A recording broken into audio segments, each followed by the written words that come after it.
Hi everyone, class 8 से अभी अभी क्लास 9 के अंदर आ गए हो ना। और आपके मन में बहुत सारे सवाल चलने वाले हैं कि क्लास 9 कैसी होने वाली है। सबसे बड़ा सवाल जो आपके दिमाग में चल रहा होगा वो ये होगा कि क्लास 9 का डिफिकल्टी लेवल कैसा होगा, क्योंकि हमने तो ये सुना है हमारे सीनियर से कि क्लास 9 बहुत ज्यादा टफ क्लास होने वाली है। क्या ये सच है? और अगर हाँ तो कैसे पढ़नी है आखिर क्लास 9? यही आपका दूसरा सवाल होगा कि टाइम मैनेज कैसे करेंगे क्लास 9 के अंदर, क्योंकि अब ना हमें कुछ ट्यूशन कोचिंग भी जाना पड़ेगा, स्कूल भी जाना पड़ेगा, तो आखिर टाइम मैनेज कैसे होगा। उसके अलावा पढ़ाई कहां से करनी है, क्या यूट्यूब की मदद से भी पढ़ाई करी जा सकती है क्या, इसका भी आंसर दूंगा। उसके अलावा वीक सब्जेक्ट्स, कुछ सब्जेक्ट्स आपके वीक होंगे, जैसे कि कुछ बच्चों की साइंस वीक होगी, किसी की एसएसटी वीक होगी। अब जो मेरे वीक सब्जेक्ट्स हैं उन पे मैं कैसे काम करूं कि क्लास 9 के अंदर मेरे वीक सब्जेक्ट्स भी स्ट्रांग बन जाएं। तो जो आपकी सारी प्रॉब्लम्स है ना, इनका सोल्यूशन आज मैं लेकर आ गया हूं। तो सबसे पहले तो मैं बता देता हूं, मेरा नाम है प्रशांत। मुझे प्रशांत सर नहीं बोलते, मुझे प्यार से अपना प्रशांत भैया बोला जाता है। शायद आप मेरे इस चेहरे को पहली बार देख रहे होंगे।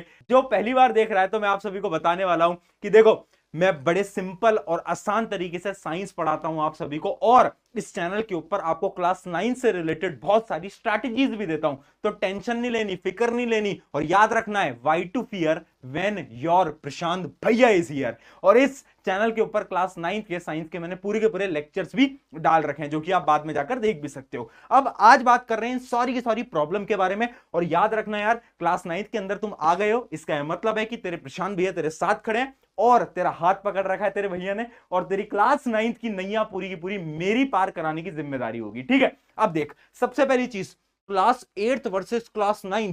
सीनियर्स बोल रहे हैं कि क्लास 9 बहुत ज्यादा टफ है। क्या यह बात सच है?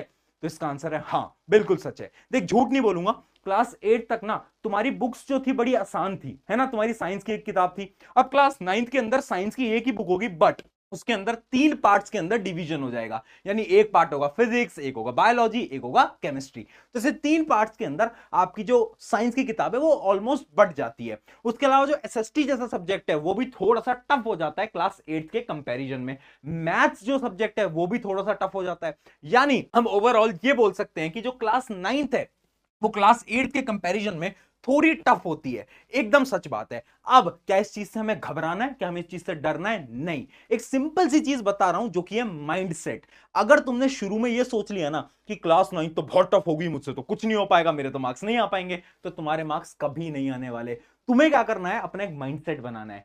Class 9 will be most easiest. खुद से बोलो ना कि क्लास 9 मेरे जीवन की सबसे बेहतरीन क्लास होने वाली है। जब हम खुद से बोलेंगे ना तो ऑटोमेटिकली आपकी क्लास 9 बहुत आसान और बहुत सिंपल जाने वाली है। और यही आपको आज कमेंट कर देना है कि क्लास 9 विल बी इजीएस्ट, सबसे आसान होने वाली है। अभी फटाफट से वीडियो पॉज करें, कमेंट करो, ताकि तुम्हें याद रहे कि क्लास 9 बहुत सिंपल होने वाली है। लोग डराएंगे, हमें डरना नहीं है, हमें पता है बहुत सिंपल रहेगी। अब आते हैं मेन चीज के ऊपर, जो कि है पढ़ना कैसे है, कहां से पढ़ना है, कुछ बताओ। एनसीईआरटी जैसी किताब है वो हमने ले तो लिया, बट पढ़े कैसे? स्कूल से पढ़े, ट्यूशन से पढ़े, कहां से पढ़े? देखो, फाइंड योर बेस्ट टीचर। आपको कहां से समझ आ रहा है? आपको आपके स्कूल के मैम या सर से समझ आ रहा है? अगर उनसे समझ आ रहा है तो बहुत बेहतरीन बात है, उनसे आप पढ़िए। अगर बाई चांस आपको उनसे समझ नहीं आ पाता तो यूट्यूब के बहुत बेहतरीन टीचर हैं, मेरे जैसे और भी बहुत सारे टीचर्स हैं जिनसे आप पढ़ सकते हो। उसके अलावा बैचेस भी होते हैं, जैसे कि नेक्स्ट टॉपर का एक बैच है, आरएम बैच क्लास 9 का, उसकी मैं लिंक दे दूंगा। उसके अंदर डिटेल में सारे सब्जेक्ट आपको साल भर पढ़ाए जाते हैं। तो ऐसे बहुत सारे बैचेस हैं, आप वो भी ले सकते हो। तो याद रखना, सबसे पहले सेलेक्ट योर टीचर। अपने एक टीचर को भाई आज ही सेलेक्ट कर लो, और ज्यादा टीचर के पीछे मत भागो। अगर साइंस मुझसे समझ आती है तो मुझसे पढ़ लो, एसएसटी किसी से समझ आती है उनसे पढ़ लो। ज्यादा टीचर सेलेक्ट नहीं करने आपको, वही टीचर सेलेक्ट करने जिनसे आपको समझ आ रहा है। अगली चीज देखते हैं, पढ़ना कैसे। YouTube पे आप वन शॉट लेक्चर्स को देख सकते हो। वन शॉट क्या होता है? जिसके अंदर पूरा चैप्टर 1 से 1.5 घंटे के अंदर कवर करा रखा होता है। मैंने भी बना रखे हैं, आप जाकर देख सकते हो। आपके सीनियर से पूछना, वो इन्हीं से पढ़ के पास हुए थे। तो वन शॉट आप देख सकते हो। जैसे ही आपने वन शॉट पढ़ा, उसके बाद आपको क्या करना है, एनसीईआरटी की जो किताब है वो किताब उठानी है। क्यों?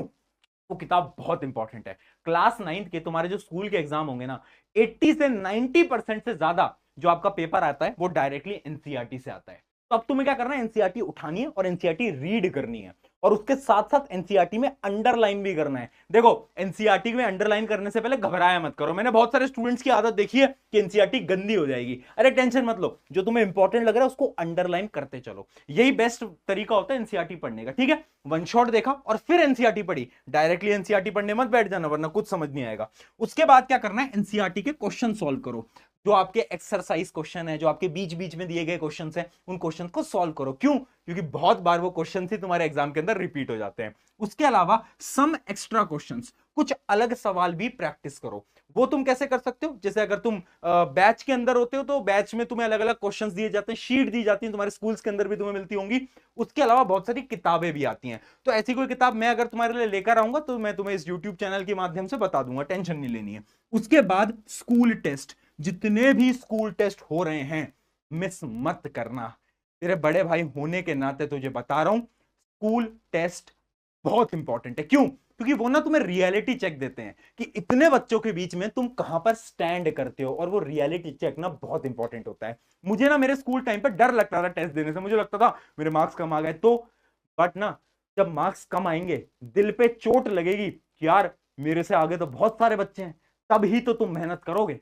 तो रियलिटी चेक लेना बहुत इंपॉर्टेंट होता है, इसलिए जो स्कूल टेस्ट है इसको मिस मत करना, बहुत इंपॉर्टेंट होते हैं। तो ये है पूरा का पूरा फ्लो, इस प्रकार से आपको पढ़ना है। यहां तक क्लियर हो गया? अगली चीज देखते हैं। अब आ जाता है टाइम मैनेजमेंट। अब टाइम मैनेज कैसे करना है, स्कूल भी जाना है, इतनी सारी चीजें करनी है, थोड़ा बहुत गेम भी खेलना है, कैसे टाइम मैनेज होगा? टाइम मैनेज करने का 3 तरीके हैं, 3 गलतियां हैं जो कि तुम्हें अवॉइड करनी है, टाइम ऑटोमेटिकली मैनेज हो जाएगा। क्या गलतियां हैं? सबसे पहली गलती, फॉलो लेस टीचर्स। बार बार बोल रहा हूं, कम किताबें कम टीचर्स। बहुत सारे स्टूडेंट्स क्या करते हैं, बहुत सारी बुक्स को ले आते हैं और सोचते हैं ये भी पढ़ूंगा, ये भी पढ़ूंगा, ये भी पढ़ूंगा, ये भी पढ़ूंगा। पॉसिबल नहीं है।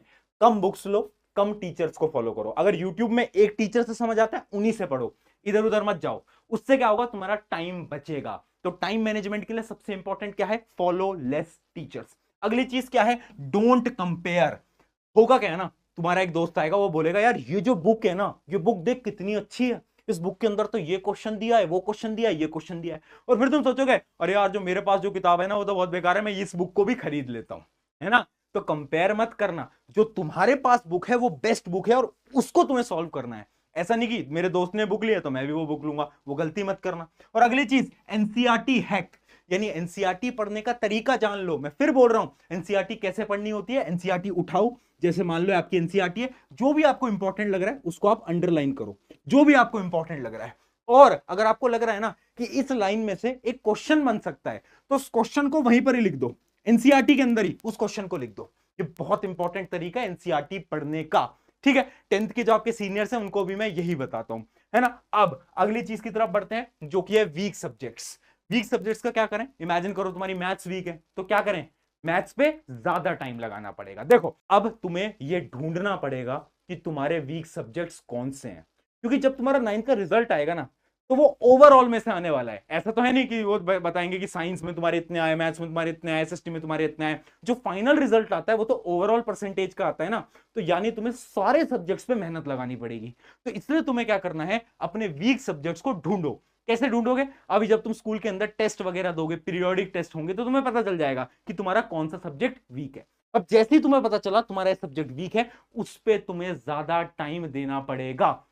यूट्यूब पे जाओ, बेस्ट टीचर्स के लेक्चर्स देखो, ज्यादा क्वेश्चंस को प्रैक्टिस करो। ऐसे आप अपने वीक सब्जेक्ट को स्ट्रॉन्ग कर सकते हो। यानी क्या करना है, टाइम देना पड़ेगा जो भी आपका वीक सब्जेक्ट है। यहां तक क्लियर हो गया। अब फाइनल और लास्ट चीज जो कि यहां पर लिखा हुआ है, class 9th will be best. देख यार, अभी तू 8th से 9th में आया है ना, मुझे पता है थोड़ा बहुत डर लग रहा है, थोड़ी थोड़ी घबराहट हो रही है कि 9th तो बड़ी क्लास होती है, 8th तक तो हम छोटे छोटे बच्चे थे, अब हम नई क्लास के अंदर आ गए हैं। पता है क्लास 9th बहुत ज्यादा मेमोरेबल होने वाली है ना। और इस जर्नी के अंदर ना तेरे प्रशांत भैया तेरे साथ खड़े रहने वाले हैं, है ना। तू बार बार आएगा इसी चैनल पे, और इस चैनल पे पढ़ाई लिखाई तुम सब करने वाले हो। अपन एंजॉय भी करते हैं, अपन मस्ती मजाक के साथ पढ़ाई करते हैं, है ना। तो बहुत मजा आने वाला है, ये बहुत मेमोरेबल जर्नी होगी अपनी साथ में। तो टेंशन नहीं लेनी है, जब तुझे प्रॉब्लम होगी तेरे प्रशांत भैया तेरे साथ खड़े रहेंगे। और याद रखना, एक लाइन जो मैं हर एक स्टूडेंट को बोलता हूँ, मुस्कुराएं हमेशा, छुपाएं गम, उन लोगों को तो वक्त बताएगा कौन है हम। यानी वो जो लोग जो कि तुमसे बोल रहे हैं ना कि तुम नहीं कर पाओगे, फोड़ोगे तुम क्लास में, मुझे तुम पे विश्वास है। ऑन दिस नोट, शुक्रिया एवरीवन, मैं हूं आप सभी का अपना प्रशांत भैया। Welcome to this channel. मिलते रहेंगे इसी चैनल के ऊपर, बहुत सारी स्ट्रैटेजीज, लेक्चर, वीडियो सब मिलेगा। Take care, love you all.